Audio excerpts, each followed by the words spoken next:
It's finally time to start a new topic, and we'll have a few lessons around filtering, ordering our events, and so on. Well, before jumping into that, I wanted to show you what I've done with the code base, and I decided to improve it a little, but I've used everything that you guys have learned so far, but I'm going to show you that.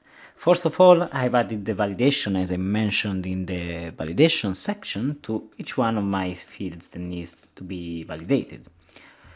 And I think that you've done the same.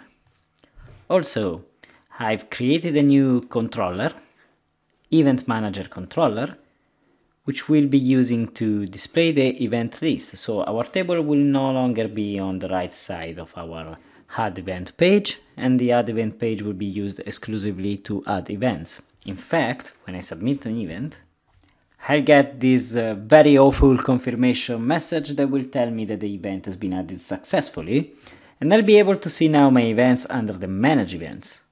And as you can see, the page is not refreshing, and again the views have been loaded dynamically.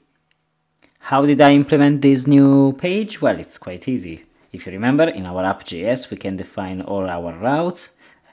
We had our original add event, and I created a new event list with its own template URL, which now contains just the table, its own controller, and the controller as a syntax. My event manager controller is just initializing the event list. So we took away from the original form controller the event list, and we moved that down to the event manager controller.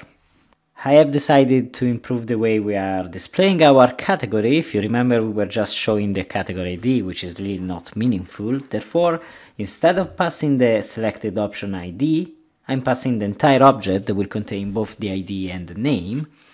And where in my ng repeat, I'm showing the event category name. So the result is basically the category name being displayed.